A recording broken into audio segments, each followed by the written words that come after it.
In the ancient city of Mosul, where the Tigris River has flowed for thousands of years, 17-year-old Noura once believed her biggest worry was passing her mathematics exam. The morning light would filter through the small window of her family's apartment, casting gentle shadows across her textbooks. Her mother would hum old Syriac hymns while preparing breakfast, and her father would read his newspaper, sometimes pausing to share a joke that made them all laugh. But by the spring of 2014, the laughter had grown thin. Noura noticed it first in the way her mother's hymns became quieter, almost whispered.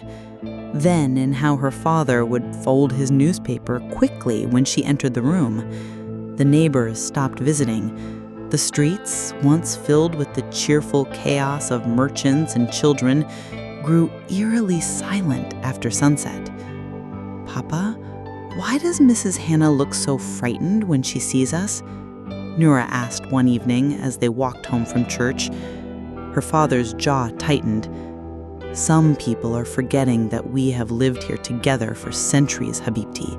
Christians, Muslims, all of us. This is our home too." But Noura could see the fear in his eyes, the same fear that had begun creeping into her dreams. The warnings came in whispers at first. Black flags had been seen in the villages north of the city. Men with guns were asking questions about who went to which church, who owned which shops. Families were disappearing in the night. On a Tuesday evening in June, as Noura helped her mother prepare dinner, her father burst through the door. His face was pale, his hands shaking as he grabbed a small cloth bag from behind their ancient refrigerator. "We have to leave. Now." "What's happening?" her mother asked, but she was already moving, gathering photographs, her grandmother's silver cross, a few clothes. "They're coming tonight," her father said, his voice barely above a whisper. "The whole Christian quarter. We have maybe an hour." Noura's world tilted. "Coming? Who's coming?" Her father looked at her with eyes full of sorrow and fear. "ISIS, my daughter, and they have given us a choice we cannot make." As they stuffed their lives into 3 small bags, her father did something Noura had never seen before. He opened a hidden panel in the wall behind their kitchen cabinet and pulled out a small, worn Bible wrapped in blue cloth. "Your grandfather gave this to me, and his grandfather gave it to him. No matter what happens, we carry our faith with us." The sound of trucks rumbling through the streets made them freeze. Shouts in Arabic echoed off the walls of their neighborhood. Someone was screaming. "The back door," her mother whispered. They slipped out into the narrow alley behind their building, joining a stream of other families carrying bags and children. Noura looked back once at the window where she used to sit and study, where she used to dream about becoming a teacher. She would never see it again. The desert road stretched endlessly before them, a ribbon of uncertainty under the starless sky. Behind them, the ancient city of Mosul glowed orange with fires. Ahead lay only questions and the hope that somewhere, somehow, they would find safety. But safety, Noura would learn, was more fragile than she ever imagined.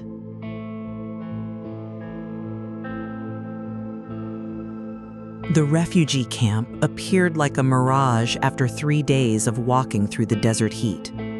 Rows of white tents stretched across the barren landscape of Kurdistan, a temporary city of the displaced. Noura's feet were raw with blisters. Her lips cracked from thirst, but when she saw those tents, she whispered a prayer of gratitude. "We made it," her mother said, tears cutting tracks through the dust on her cheeks. "We're safe now." But safety was not what Noura found behind the chain-link fences. The camp was chaos. Thousands of people who had lost everything crowded together under the scorching sun. Children cried constantly. Old men sat in the shade staring at nothing, their minds still trapped in the villages they had fled. The latrines overflowed. The food lines stretched for hours. Nora's family was assigned to tent 247C, a space barely large enough for 3 sleeping mats. The tent walls were thin, and at night, Nora could hear everything. Babies crying, parents arguing in whispered Arabic, people praying or weeping or both. "This is temporary," her father kept saying, though his voice grew less certain each day. Just until things calmed down at home. But things did not calm down. Each day brought new refugees with fresh stories of horror. Entire Christian communities erased overnight. Ancient churches burned. Families separated, scattered to the winds. 3 months passed. The aid workers meant well, but they were overwhelmed.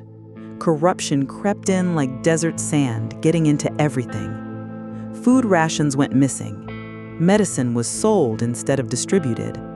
The camp leaders grew wealthy while children grew sick. It was during this time that the men in clean clothes began appearing.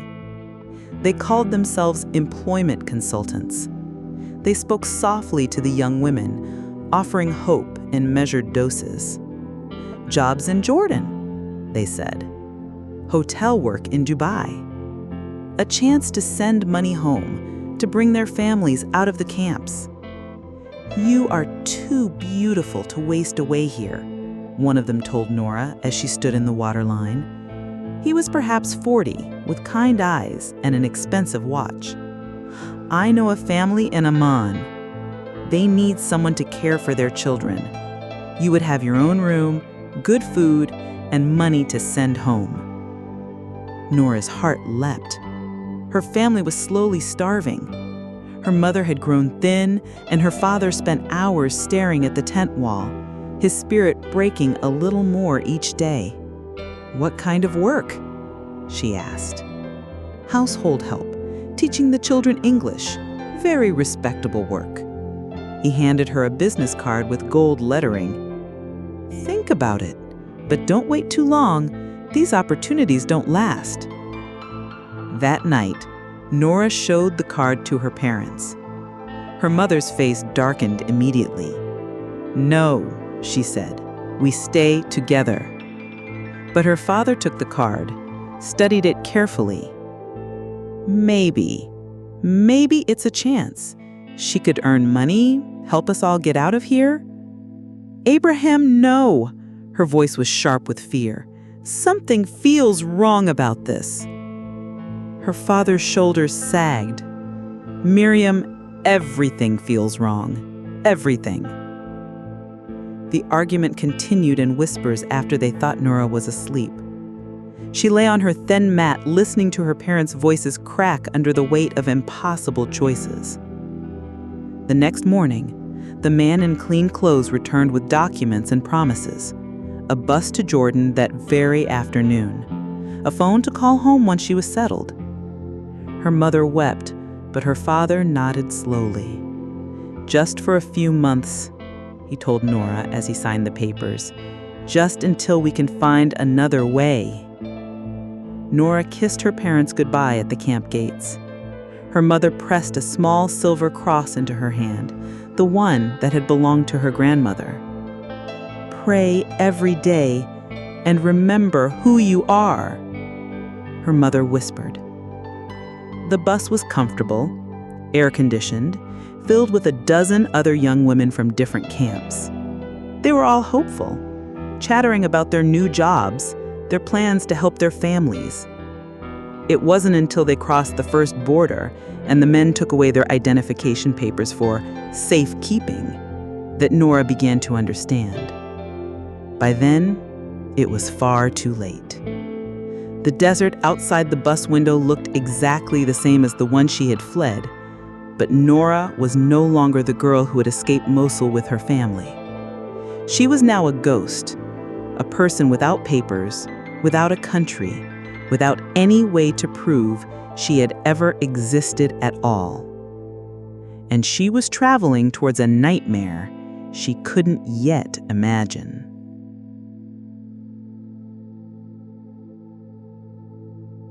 The building rose from the desert like a golden mirage.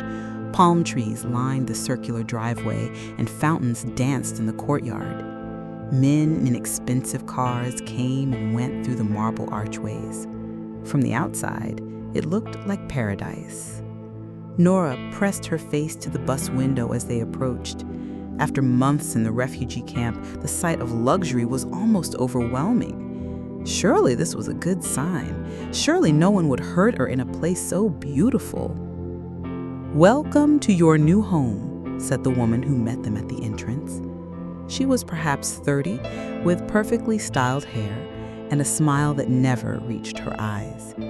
"I am Madame Katrina. You will call me Madame." The lobby was all marble and gold with crystal chandeliers and the sound of gentle music. It looked like the hotels Nora had seen in American movies, the kind where rich people went on vacation. But as Madame Katrina led them deeper into the building, Nora noticed things that made her skin crawl. No windows in the hallways, security cameras everywhere, men with radio earpieces stationed at every corner. "Your room," Madame said, opening a door. The room was beautiful. Silk curtains, a soft bed, expensive perfumes on the dresser, but the window was painted black from the inside, and Nora could hear the soft click of a lock when the door closed behind her. "Dinner is at 8, Madame called through the door. "Someone will bring you appropriate clothing." The dress they brought was red and too tight, too short. When Nora protested, a guard simply stood in the doorway until she put it on. The dining room was filled with other girls, maybe 20 of them, all dressed like her. They were beautiful girls from Syria, Yemen, Sudan, and Somalia. Some couldn't have been older than 15. They ate in silence, their eyes downcast. "Where are we?" Nora whispered to the girl beside her, a Yemeni with haunted eyes. "Hell," the girl whispered back. "But they call it the Desert Rose Resort." After dinner, Madame Katrina stood before them like a teacher addressing a classroom. "You are here to entertain guests," she said simply. "Important men who pay well for your company. You will smile, you will be grateful, you will never refuse a request." The words hit Nora like physical blows. I'm here to work in a house, to teach children." Madame's laugh was like ice-breaking. "Sweet child, you are working, and you will teach these men whatever they wish to learn." That first night locked in her beautiful prison, Nora finally understood. She was not a worker. She was not a guest. She was merchandise. She pressed her face against the painted window and tried to remember her mother's hymns, her father's morning prayers, but the walls seemed to swallow sound and her voice came out as barely a whisper. "The Lord is my shepherd," she began in Arabic, the psalm her grandmother had taught her. "I shall not want." The words felt fragile in that place, like something that might break if she said them too loud. But they were all she had left of home, so she held on to them like a lifeline in the dark. Days became weeks. Nora learned the terrible routine. During the day, they were treated like princesses, spa treatments, expensive meals, beautiful clothes. But at night, the men came. Rich tourists from Europe and America, government officials from neighboring countries, businessmen who paid thousands of dollars for a girl's silence. Nora met Fatima, a girl from Damascus who had been there for 2 years. She met Aisha, barely 16, who had been sold by her own uncle. She met Zara, who had tried to escape twice and now bore scars that no makeup could completely hide. The trick? Fatima whispered during one of their supervised swimming sessions, is to go somewhere else in your mind. Let your body stay here, but take your soul somewhere safe. But Nora couldn't make her soul leave her body. Instead, she learned to disappear into the words of Psalm 23, reciting it silently during the worst moments, clinging to the promise that even in the valley of the shadow of death, she was not alone. He makes me lie down in green pastures, she would whisper to herself. He leads me beside still waters. The other girls began to notice. Late at night, when the guards dozed, they would gather around her mat and listen as she recited the ancient words in Arabic. Even the Muslim girls found comfort in the rhythm, in the hope of green pastures and still waters. He restores my soul, she would whisper to herself. He guides me along the right paths for his name's sake. They didn't know that those whispered prayers were about to change everything. They didn't know that someone was listening.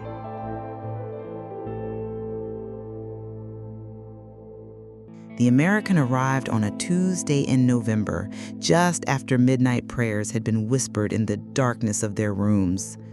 Noura had been at the resort for 4 months by then. 4 months of learning to smile while dying inside, of perfecting the art of disappearing while still breathing. She had serviced government ministers and oil executives, arms dealers and real estate moguls, men who spoke of their wives and children while they paid to destroy someone else's daughter. But this man was different. When Madame Katrina came to her room that night, her smile was wider than usual, the kind that meant big money. "Very important guest tonight," she said, adjusting Noura's dress, applying more perfume. "American businessman, very generous. Make him happy, and there will be extra food this week for everyone." The man was waiting in the luxury suite on the 3rd floor, the one reserved for special clients. When Noura entered, she expected to find what she always found, another predator in expensive clothes, another man who saw her as something to be consumed. Instead, she found someone sitting quietly in a chair, fully dressed, reading a book. He was perhaps 45, with graying hair and calloused hands that didn't match his expensive suit. When he looked up, his eyes held something Noura hadn't seen in months: respect. "Please," he said softly, in accented Arabic, "sit wherever you're comfortable." Noura froze. In 4 months, no client had ever asked her to be comfortable. She remained standing by the door, every muscle tense. "What's your name?" he asked. The question was so simple, so human, that tears sprang to her eyes before she could stop them. No one had asked her name since she'd arrived. She had become a number, a commodity. "They call me Jasmine here," she whispered. "That's not what I asked." His voice was gentle but firm. "What's your real name?" "Noura." The word fell from her lips like a prayer. Noura. He repeated it carefully, with respect. "That's a beautiful name. It means light, doesn't it?" She nodded, not trusting her voice. "I'm James, and I'm not here for what you think." For the next hour, they simply talked. He told her he was from Texas, that he worked with Christian organizations helping refugees. She told him about Mosul, about her parents, about the refugee camp. Neither mentioned why they were in this room, in this place. As the night grew late, Noura found herself relaxing for the first time in months. This man didn't want to hurt her. He wanted to know her, to see her as a person. It was then, in that moment of unexpected peace, that she began to whisper the words that had kept her alive. "Allahu Ra'i, la yukasiruni bishay." He is my shepherd, I shall not want. James's head snapped up. He stared at her with sudden intensity. "Yu'udi bi fi maraj akhtar, yurawihuni alamiya araha." He makes me lie down in green pastures. He leads me beside still waters. Slowly, carefully, James spoke the next verse. Yuridu nafsi yahdini fi subul albir min ajli ismihi. He restores my soul. He guides me in paths of righteousness for his name's sake. Noura's eyes widened. This American stranger knew her grandfather's psalm, not just the words, but the Arabic words spoken with the accent of someone who had learned them in churches much like her own. Even though I walk through the valley of the shadow of death, I will fear no evil, for you are with me, James continued in Arabic, his voice thick with emotion. They finished the psalm together, their voices joining in the ancient language of their shared faith. When the last word faded into silence, James leaned forward. Noura, he said quietly, I need you to listen very carefully. I'm not who they think I am. I'm here to help girls like you get out of places like this. Her heart began to race. You're lying. This is a test. I'm not lying. He pulled a small cross from inside his shirt, one worn smooth by years of handling. I've been working to infiltrate this network for 6 months, finding Christian girls who've been trafficked, getting them home. That's impossible. No one leaves this place. 3 girls have left in the past year. They're safe now, living new lives, his eyes locked with hers. I can get you out, Noura, but it will be dangerous, and you'll have to trust me completely. The room seemed to spin around her. After 4 months of hell, someone was offering her heaven, but hope was the most dangerous emotion in this place. Why should I believe you? She whispered. James reached into his jacket and pulled out a small photograph. It showed a young woman standing in front of a church, smiling, wearing simple clothes and holding a baby. This is Miriam. She was here 18 months ago. Now she's married to a man who loves her with a child of her own. She asked me to find more girls to bring them home too. Noura stared at the photograph. The woman looked healthy, happy, free. Everything Noura dreamed of being again. What would I have to do? She asked. Wait for my signal. It might be days, it might be weeks, but when the time comes, you'll have one chance, one moment when everything depends on your courage. Before she could answer, they heard footsteps in the hallway. James quickly tucked the photograph away and moved to the other side of the room. When Madame Katrina knocked and entered, she found exactly what she expected, a satisfied client and a well-behaved girl. But as Noura walked back to her room that night, she carried something she hadn't felt in months: hope.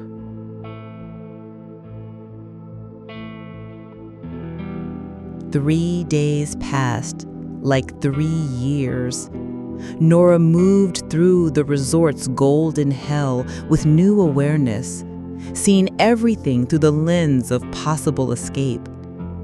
The guard schedules, the locked doors, the painted windows that had once seemed decorative but now revealed themselves as barriers to freedom. She watched James during his visits, noting how he studied the building's layout, how he counted guards, how he memorized the routine that kept 20 girls trapped in paradise. On Friday night, he requested her again. This time, when she entered the luxury suite, James was pacing like a caged animal. His usual calm had been replaced by urgency. "We have to move quickly," he said without preamble. "They're getting suspicious. Another American was asking questions in Dubai last week about missing girls. The network is tightening security." Noura's stomach nodded. "What does that mean?" "It means girls might start disappearing permanently. No more useful, too dangerous to keep." His eyes were grave. "And it means our window is closing." He reached into his briefcase and pulled out what looked like an ordinary cloth napkin from the resort's restaurant. But when he unfolded it, Noura saw faint marks drawn in what looked like water, almost invisible unless you knew what to look for. "This is your way out," he said, spreading it on the table. "It's drawn in juice from the kitchen. It will fade completely in a few hours, so memorize everything." Noura leaned forward, studying the crude map.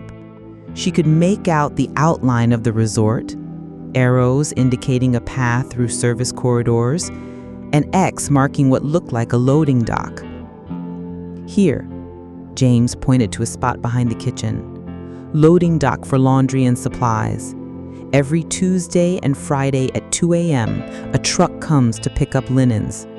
The driver is named Mohammed. He's Sudanese, and he's one of us." "One of us?" "Christian.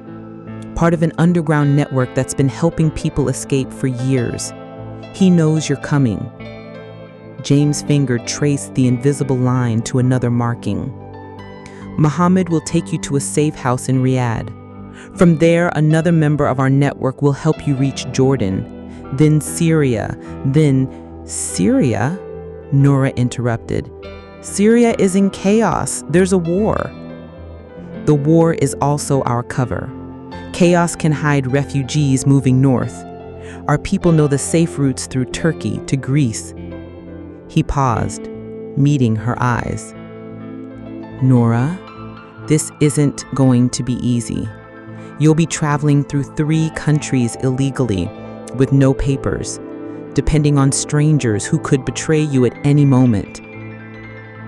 "But they won't," she said quietly. "Because they're like us." "Yes, because they're like us." He refolded the napkin carefully. "The signal will be simple.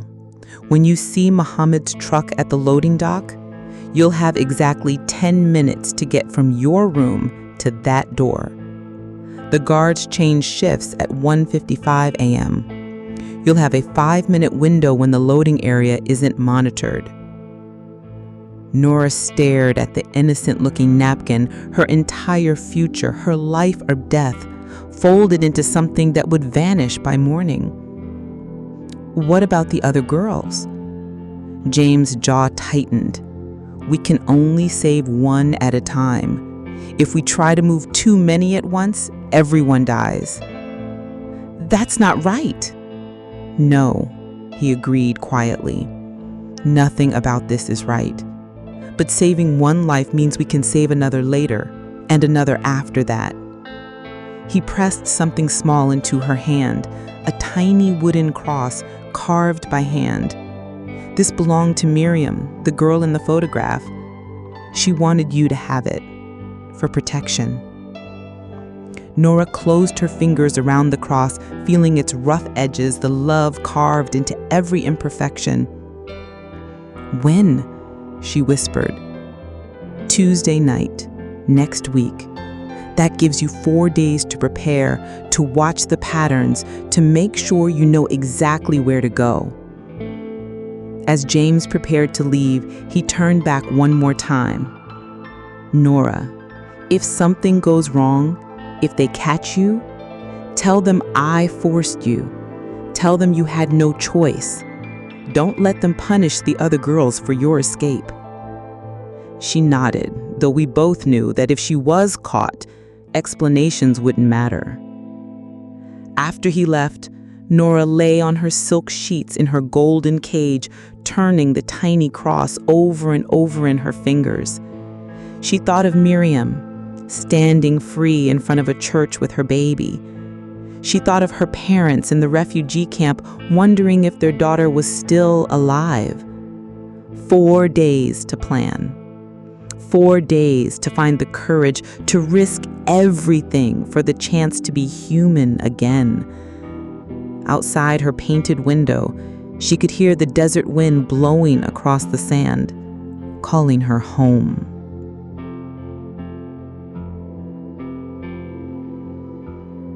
Tuesday arrived like a death sentence and a reprieve all at once.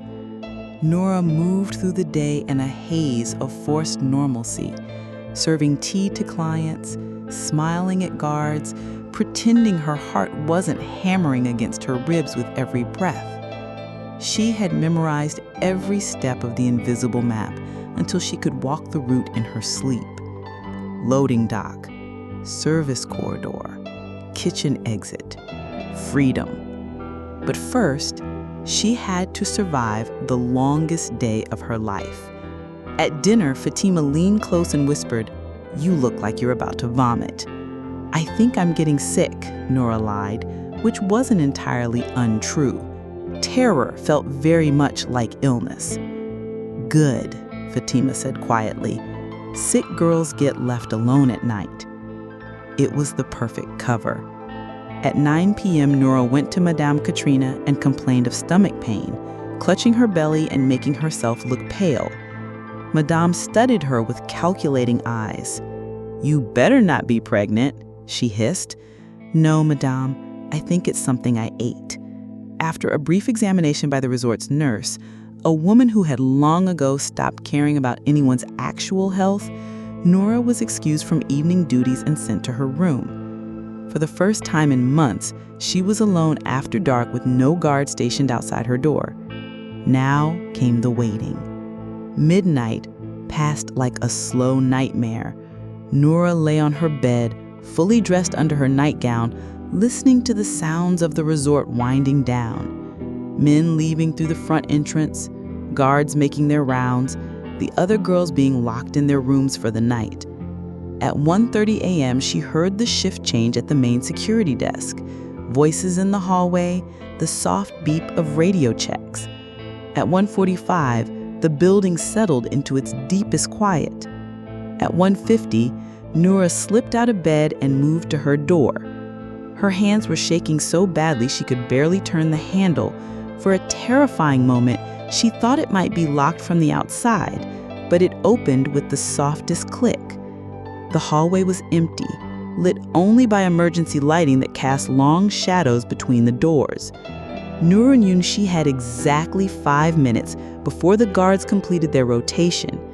She moved like a ghost, her bare feet silent on the marble floor, left at the first corridor, right at the service elevator, down the back stairwell that the cleaning staff used. Every step felt like it might be her last as a person, with hope. The service corridor smelled of industrial disinfectant and fear. Kitchen sounds echoed from somewhere ahead, the late-night cleanup crew finishing their work. Noura pressed herself against the wall and waited for the voices to fade. At exactly 1:58 a.m., she heard it, the low rumble of a diesel truck pulling up to the loading dock. Mohammed. Noura reached the loading dock door just as a Sudanese man in work clothes began unloading empty laundry carts from his truck. He was perhaps 50, with kind eyes and hands that moved with practiced efficiency. When he saw her, he didn't look surprised. "Noura?" he whispered in Arabic. She nodded, not trusting her voice. "Quickly, into the back." The truck bed was filled with industrial washing machines and commercial dryers being delivered to other hotels. Mohammed had arranged the appliances to create a small hiding space, just large enough for a person to lie down. "Stay completely silent," he warned as he helped her climb in. "We have 3 checkpoints before we reach safety. If they find you, I don't know you. You hid in my truck without my knowledge." Noura squeezed into the cramped space between 2 washing machines.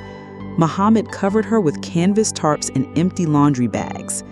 The last thing she saw before darkness closed over her was the painted windows of the Desert Rose Resort, lit from within like the eyes of a sleeping demon. Then the truck pulled away, and Noura began the most dangerous journey of her life. The first checkpoint came after 20 minutes. Noura heard voices, footsteps around the truck, the sound of papers being examined. Her heart hammered so loudly she was certain the guards would hear it. "Delivery to Riyadh Marriott," she said. Mohammed said calmly. "Late delivery," came the suspicious reply. "Equipment breakdown. These machines were supposed to be delivered yesterday." More footsteps, a flashlight beam swept across the tarps above her head. Noura held her breath until her lungs burned. Finally, the sound of papers being handed back. Go. 2 more checkpoints, 2 more examinations. Each time Noura pressed Miriam's wooden cross against her lips and prayed silently in Arabic, begging God to make her invisible to let her disappear completely into the mercy of shadows and faith. At dawn, when Muhammad finally pulled the tarps away, they were parked behind a small bakery on a dusty street in Riyadh. The smell of fresh bread mixed with desert air was the most beautiful thing Noura had ever experienced. "Welcome to the first day of your new life," Muhammad said softly. Noura sat up slowly, blinking in the golden morning light.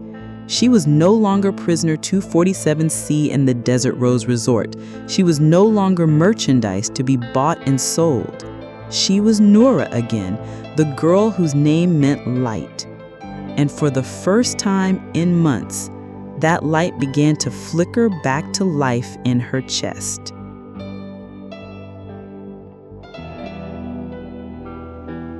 The bakery was run by Khalil, an elderly Iraqi Christian who had fled Baghdad years before ISIS was even a name whispered in nightmares.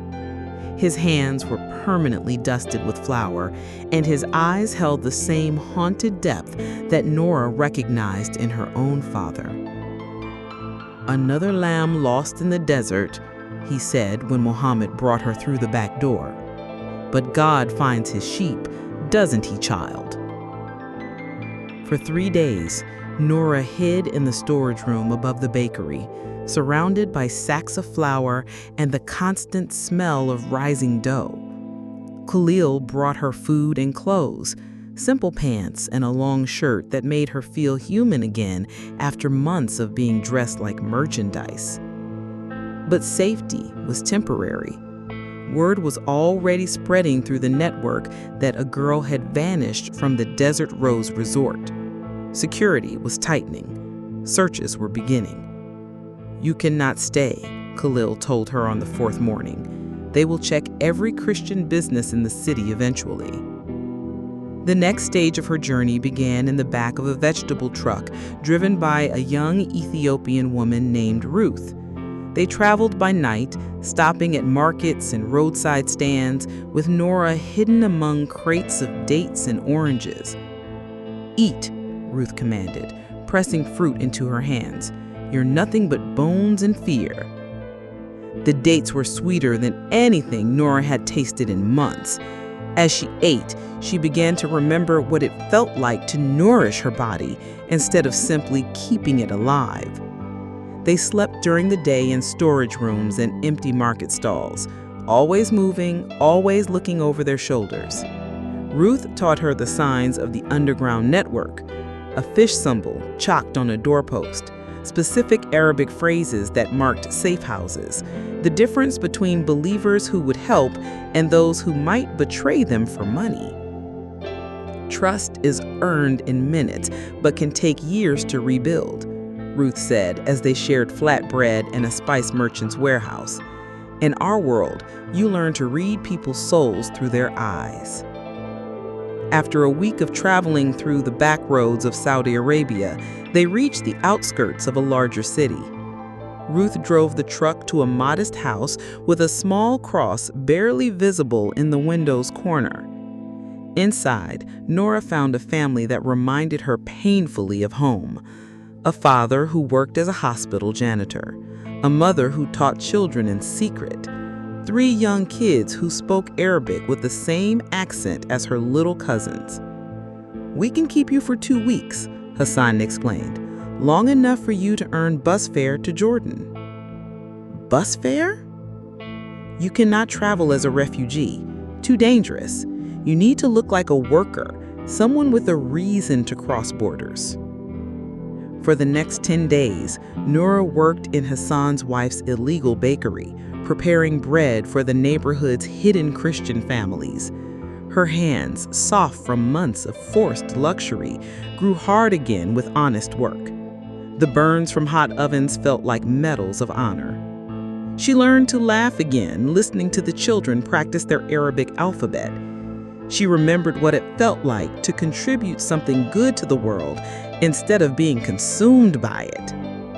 But even in this brief sanctuary, the weight of her journey pressed down on her. Jordan was only the beginning. From Jordan, she would have somehow to find her way to Syria, a country torn apart by civil war. From Syria, she would need to find her way to Turkey, then Greece. Thousands of miles, multiple borders, countries where she had no legal right to exist. How do people survive such a journey? She asked Hassan one evening as they watched their children play. The same way you survived everything else, he replied. One step at a time, one prayer at a time, one breath at a time.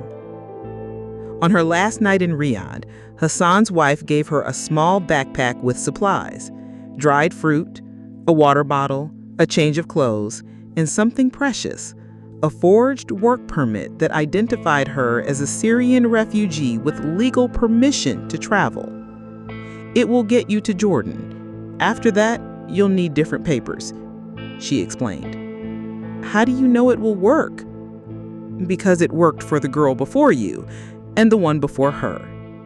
The next morning, Noura stood at the central bus station in Riyadh, wearing simple clothes and carrying her small backpack. To anyone watching, she looked just like another migrant worker traveling for employment. But inside her backpack, wrapped carefully in cloth, was Miriam's wooden cross. And in her heart, carried like a flame against the wind, was the growing certainty that she was finally traveling toward freedom instead of deeper into darkness. The bus to Jordan pulled up with a cloud of diesel exhaust and grinding brakes. Noura bought her ticket with money she had earned with her own hands, doing honest work. As the bus pulled away from Riyadh, she pressed her face to the window and watched the city disappear into the desert. Somewhere behind her, other girls were still trapped in golden cages, still whispering prayers in the dark. But Noura was no longer one of them. She was a refugee again, but this time by choice. This time, she was moving toward home instead of away from it.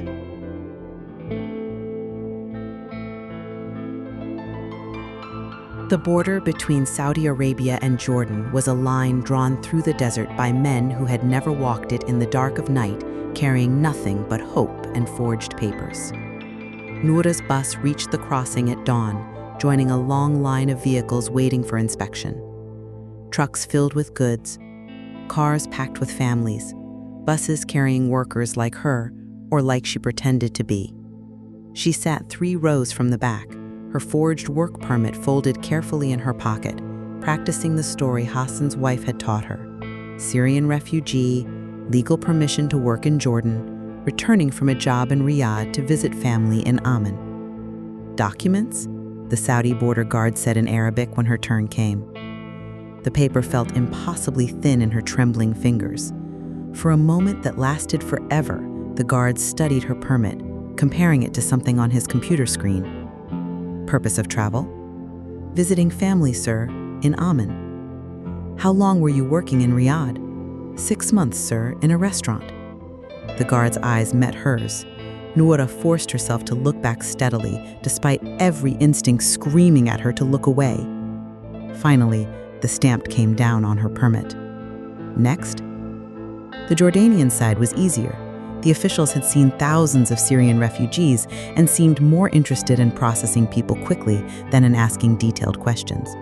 Within an hour, Noura was on a local bus to Amman, traveling legally for the first time in almost a year. But her relief was short-lived. In Amman, the address Hassan had given her led to a bombed-out building. The Christian family that was supposed to help her was gone, fled to Germany 3 months earlier, according to neighbors. For 2 days, Noura slept in the ruins, surviving on bread and water she bought with her last few dinars. At night, she could hear artillery fire in the distance, reminders that Syria's war was creeping closer to Jordan's borders. On the 3rd day, a young boy selling newspapers noticed her and said something that changed everything. "You look hungry, sister. My mother runs a kitchen for refugees. Follow me." The boy led her through narrow streets to a basement kitchen where a Syrian widow named Khalil cooked for anyone who had nowhere else to go. The woman was perhaps 60, with hands scarred from years of labor and eyes that had seen too much but still held kindness. "Another lost lamb," Khalil said when she saw Noura. "Come, eat first, story later." The meal was simple: rice and lentils, flatbread, tea. But it was the first food Noura had eaten that wasn't tainted by fear in months. As she ate, she watched Khalil serve dozens of other refugees, Palestinian families who had been displaced for generations, Iraqis fleeing ISIS, Syrians escaping the war. "Where are you trying to go, child?"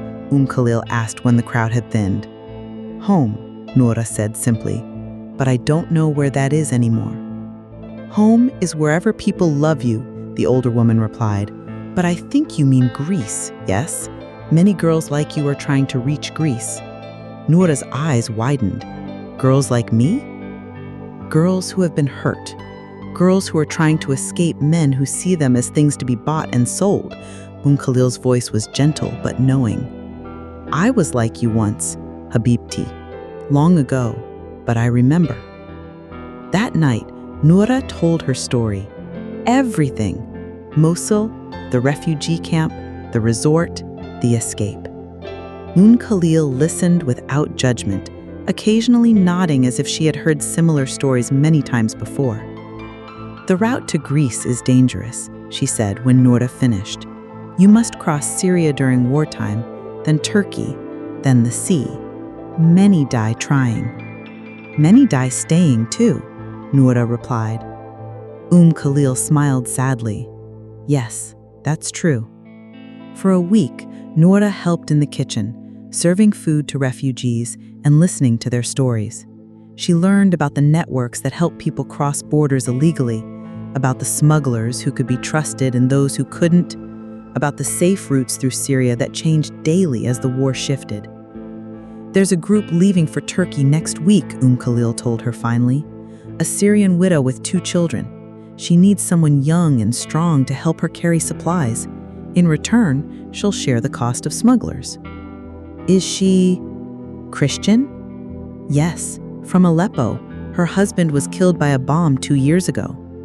The woman's name was Reem, and she carried her grief like a heavy coat that never quite fit. Her children, a boy of 8 and a girl of 6, had learned to be silent when adults needed to think, to sleep anywhere, to trust their mother's decisions without question. "We leave at midnight on Friday," Reem told Noura. "The smuggler will take us as far as Damascus.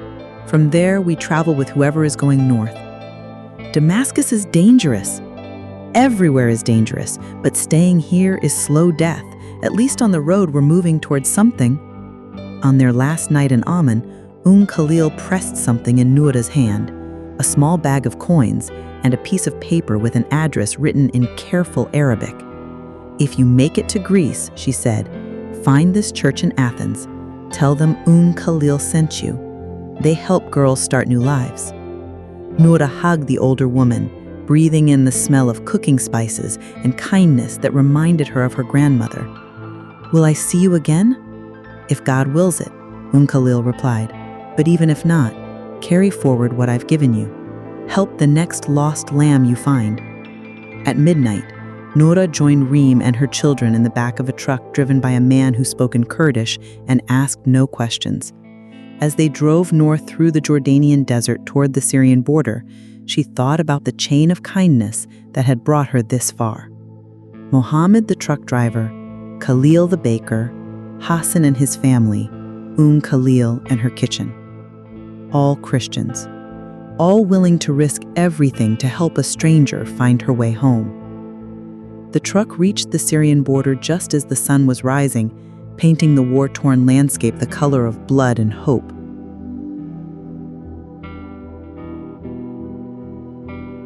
Syria welcomed them with the sound of distant bombs and the smell of smoke carried on desert wind. The truck dropped them at a crossroads where the pavement was cratered by artillery strikes and weeds grew through cracks that looked like scars.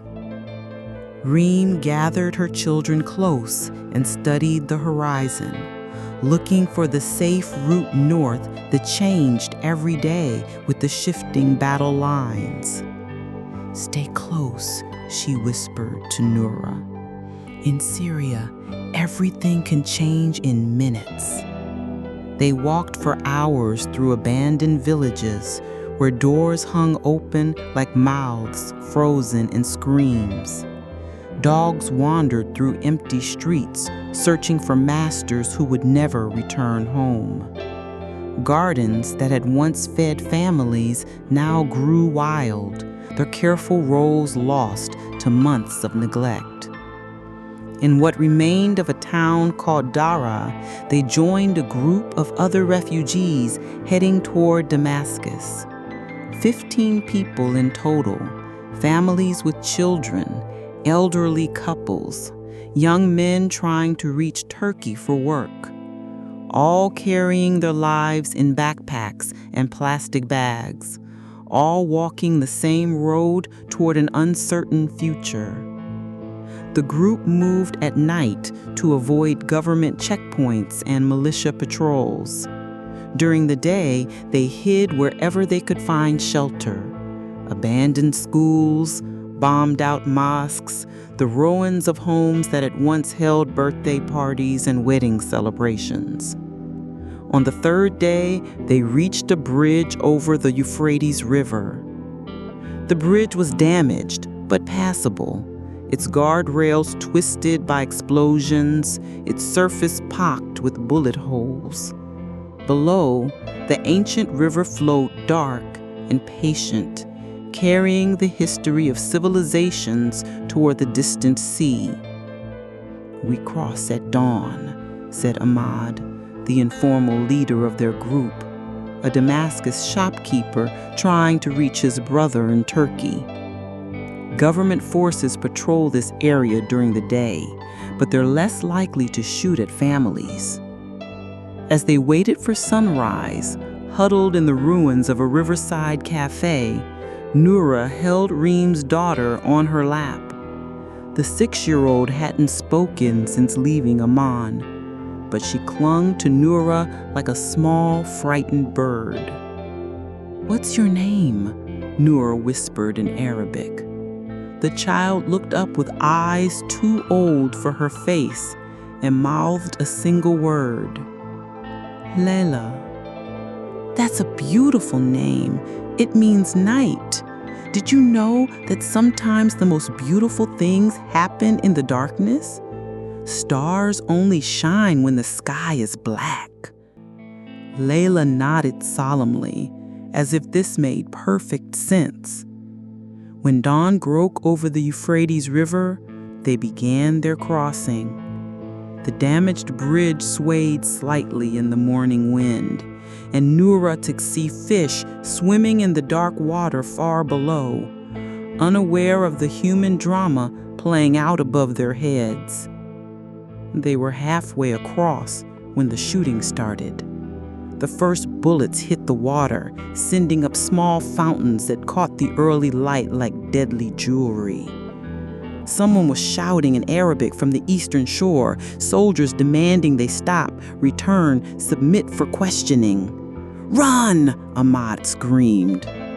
The bridge became chaos, people scattered in all directions, some turning back, others pushing forward. An elderly man stumbled and fell, his walking stick clattering against the twisted metal. A young mother with a baby pressed herself against the bridge's damaged guardrail, trying to make herself invisible. Reem grabbed her son's hand and ran, pulling him toward the western shore, but Layla had frozen in terror, standing in the middle of the bridge like a small statue of fear. Noura didn't think. She ran back, scooped the child into her arms, and sprinted toward safety as bullets whined past her head like angry insects. They almost made it. Just as they reached the western end of the bridge, a bullet caught Layla in the chest. The impact threw both of them to the ground, the child's blood spreading across Noura's shirt like spilled roses. "Layla!" Reem screamed, echoed off the river. Noura pressed her hands against the wound, trying to hold the child's life inside her body, but blood kept flowing between her fingers. Layla's eyes stayed fixed on Noura's face, wide and trusting and impossibly bright. "It's okay," Noura whispered, though nothing was okay. "You're going to see the stars soon, little one, the most beautiful stars you've ever seen." Layla smiled then, a perfect 6-year-old smile, and died in Noura's arms as her mother sobbed against the broken concrete of the bridge. They buried her that afternoon in a small cemetery outside a village whose name no one remembered. Reem carved the child's name into a piece of wood with a broken knife, the letters rough but filled with love.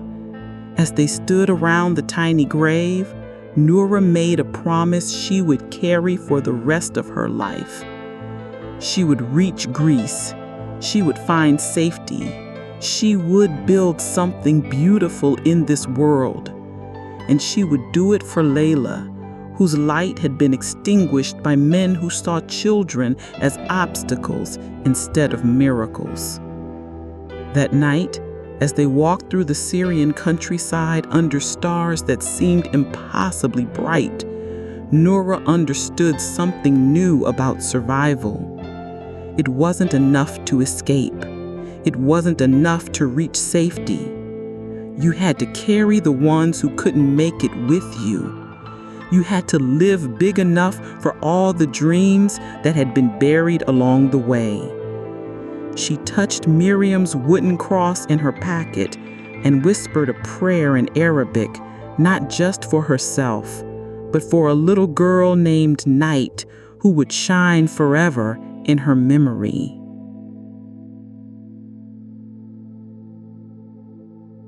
The Turkish coast was a maze of rocky coves and hidden beaches where desperate people gathered in the darkness, waiting for their chance to cross 25 miles of black water to reach the European dream.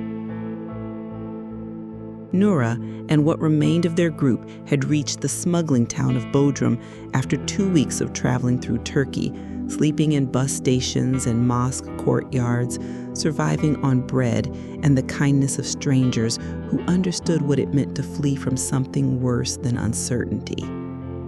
Reem had aged years in the weeks since losing Layla. She moved like a woman walking through a dream, mechanically caring for her remaining son while her spirit wandered somewhere between grief and hope. But she was still moving forward, still carrying her boy toward whatever safety might exist beyond the horizon. 50 people, the smuggler told them as they gathered on the beach at midnight. He was a thin Turkish man with gold teeth and eyes that calculated human cargo like boxes of merchandise. The boat holds 30 comfortably, but comfortable doesn't make money. The boat was a black rubber dinghy designed for 12 people at most. Looking at it bobbing in the dark water, Noura felt her stomach lurch with something deeper than seasickness. "Is it safe?" asked an Afghan father carrying his infant daughter. The smuggler shrugged. "Nothing is safe. Safe is staying home. You want safe or you want Europe?" One by one, they climbed into the overcrowded boat. Families pressed together, children sitting on parents' laps, everyone trying to find space that didn't exist. The boat set dangerously low in the water even before they began moving. "If anyone falls out," the smuggler said, starting the small outboard motor, "we don't turn around. The Greek Coast Guard patrols these waters. We get one chance." As they pulled away from the Turkish shore, Noura looked back at the lights of Bodrum fading into the distance. Behind those lights lay Syria, Jordan, Saudi Arabia, Iraq, a trail of countries that had marked her journey from innocence through hell toward whatever waited on the other side of the dark water. The Mediterranean at night was nothing like the gentle sea she had imagined from pictures. Waves tossed their tiny boat like a toy, sending spray across everyone packed inside. Children began to cry. Adults began to pray in multiple languages: Arabic, Farsi, Pashto, Kurdish, all asking the same God for the same miracle. 2 hours into the crossing, the motor began to sputter. "Just vapor lock," the smuggler said, but his voice carried less confidence than his words. He worked frantically with the engine as waves grew larger and the boat began taking on water.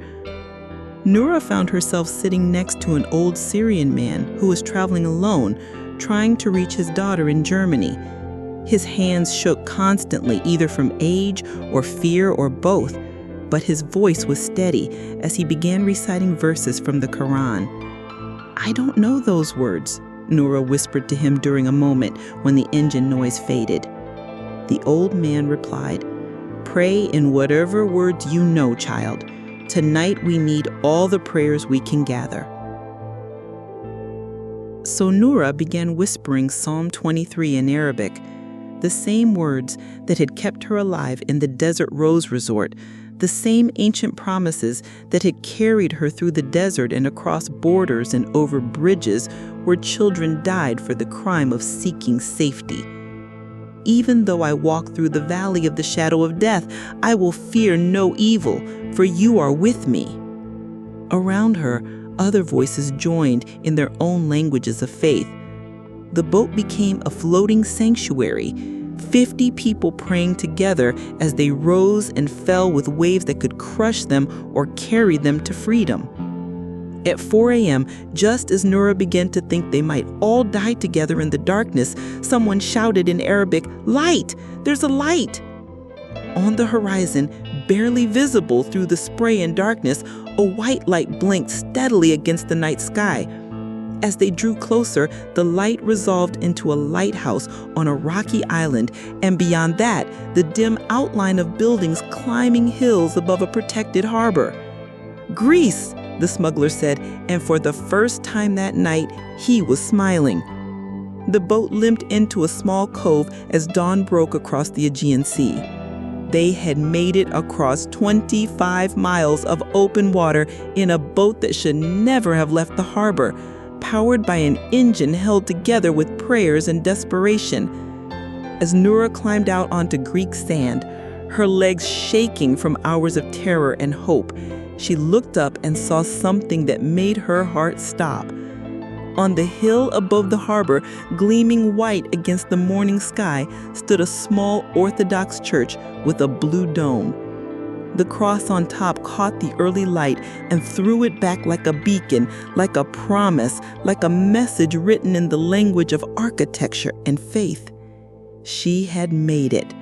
After fleeing ISIS, after being trafficked and enslaved, after crossing deserts and borders and rivers where children died for the crime of seeking safety, after risking everything on dark water, she had reached Europe. She was still illegal, still undocumented, still carrying nothing but the clothes on her back and a wooden cross in her pocket. But she was standing on soil where women had rights, where trafficking was a crime instead of a business, where people like her could ask for asylum instead of having to steal it. Behind her, other refugees were climbing out of the boat, kissing the ground, crying with relief and exhaustion. Reem held her son close and whispered prayers of gratitude. The old Syrian man looked toward the church on the hill and nodded as if God had kept a personal appointment. Greek Coast Guard boats were approaching, not to arrest them, but to process them, to begin the long legal journey towards something that might eventually become home. As they walked up from the beach toward the processing center, Noura turned back once to look at the sea they had crossed. The water looked peaceful now in the morning light, giving no hint of the terror it had held just hours before. Somewhere across those waves, other boats were making the same journey. Other families were risking everything for the chance to be human again. And somewhere in Damascus, in Riyadh, in the golden hell of the Desert Rose Resort, Other girls were whispering prayers in the darkness, waiting for their chance to follow the same path toward freedom. Noura touched the wooden cross in her pocket and made another promise to add to the one she had made at Lila's grave. She would not just survive, she would find a way to help others survive too. The church bell on the hill began to ring, calling people to morning prayers, welcoming the new day and the refugees it had delivered to safety. For the first time in almost 2 years, Noura was where church bells could ring without fear, where people could gather to worship without hiding, where a girl who had lost everything could begin to dream about finding something new.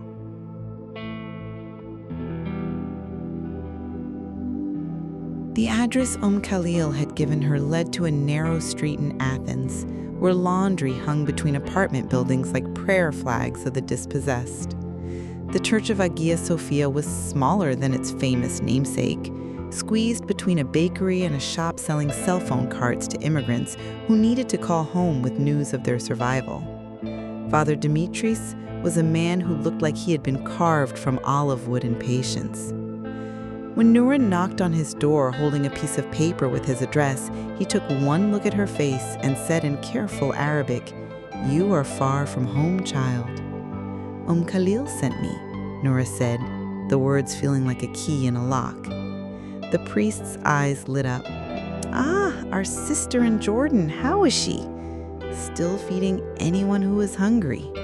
"As it should be." He opened the door wider. "Come, you must be tired." The church's basement had been converted into a shelter for refugee women and children. 15 women from Syria, Afghanistan, Somalia, and Iraq lived in small rooms arranged around a common kitchen where the smell of different spices told the story of scattered homelands. "We are not a camp," Father Dimitris explained as he showed her to a simple room with a bed, a desk, and a window that looked out onto the street. "We are a beginning. Women stay here while they learn Greek, find work, apply for asylum. Most move on within 6 months to a year." "And if their asylum is denied?" The priest's face grew sad. "Then they move on anyway, but at least they move on stronger." Noura spent her first month in Greece learning to sleep without fear. The locked doors were to keep danger out, not to keep her in. The windows opened when she wanted fresh air. The food was prepared by the women themselves, not served by guards who saw them as inventory. Slowly, she began to remember who she had been before ISIS destroyed her neighborhood, before traffickers stole her name, before survival became her only occupation. She was Noura, the girl who had once dreamed of becoming a teacher, the daughter of parents who read her stories and taught her that kindness was stronger than cruelty, the granddaughter of a woman who had whispered psalms over her childhood nightmares. Learning Greek came easily. Languages had always been her gift.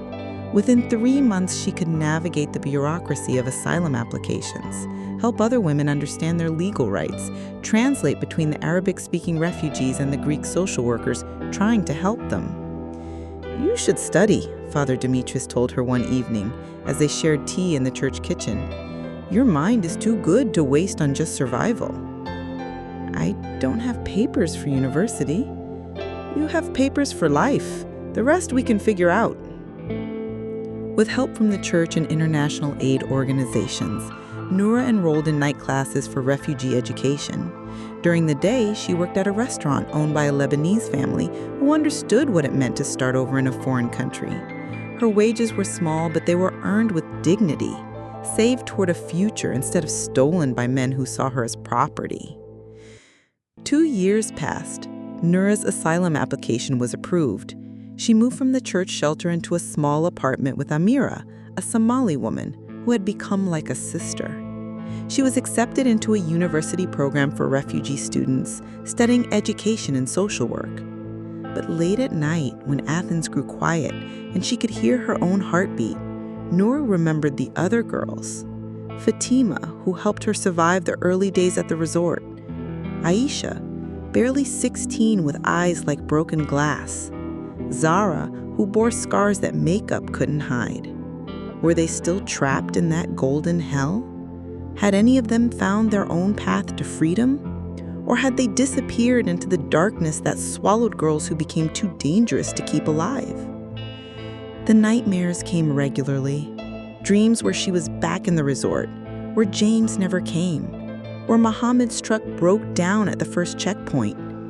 She would wake gasping, touching the wooden cross that still lived by her bed, reminding herself that she was safe, that she was free, that she had escaped. But freedom, she was learning, came with responsibilities. One evening in her third year in Greece, Noura was walking home from her university classes when she saw something that stopped her cold. A young woman, maybe 19, standing at the corner looking lost and afraid. She was well dressed, but wrong somehow. The way trafficking victims were always dressed well, but never looked comfortable in their clothes. Something about her posture, the way she glanced over her shoulder, the careful way she held herself reminded Noura of the girl she had once been. "Excuse me," Noura said in Arabic. "Are you okay?" The girl's eyes widened with recognition, not of Noura, but of her own language spoken with kindness instead of commands. I think I'm lost," the girl whispered. "What's your name?" "They call me Layla here." The name hit Noura like a physical blow. Layla, the same name as Reem's daughter, the little girl who had died on the bridge in Syria. "What's your real name?" Noura asked gently. "Mariam," the girl whispered and began to cry. That night, Noura brought Mariam to the church. Father Dimitris took one look at the girl's situation and made the phone calls that began the process of extraction and healing. But while they waited for the police and social workers, Mariam clung to Noura's hand. "How did you know? How did you know I needed help?" "Because someone helped me once. And before that, someone helped her. And before that, someone else. It's a chain, Mariam. We pull each other out of the darkness, one hand at a time." 6 months later, Noura stood in front of the Athens City Council with a proposal and a dream. She wanted to open a safe house specifically for trafficked refugee women, not just a place to sleep, but a place to heal, to learn, to prepare for whatever came next. "Why you?" one of the council members asked. "What makes you qualified to run such a place?" Noura thought of James, who had posed as a customer to save girls he didn't know, of Mohammed, who had risked his life to drive a truck through checkpoints, of Khalil and Hassan and Khalil and Father Dimitris, all the people who had formed a human chain to pull her towards safety. "Because I know what it feels like to be lost," she said simply, "and I know what it feels like to be found." The safe house opened on a quiet street in Athens 2 years later. It was a modest building, with 6 bedrooms, a common kitchen, and a garden where women could grow herbs that reminded them of home. Above the front door, carved in wood and painted white, was a simple cross. On opening night, as Noura walked through the empty rooms preparing to welcome the first residents, she found herself whispering the words that had carried her through the darkest valley of her life. "The Lord is my shepherd, I shall not want. He makes me lie down in green pastures. He leads me beside still waters." The next morning brought their first resident, a 17-year-old Iraqi girl who had been trafficked through Turkey and was found during a police raid on a brothel in Athens. Her name was Sarah, and she sat in the corner of the common room, arms wrapped around her knees, staring at nothing. Noura sat beside her, quietly, not pushing, not demanding, just being present the way so many people had been present for her when words were impossible. Finally, Sarah whispered something so soft it was barely audible. "I don't remember how to be a person anymore."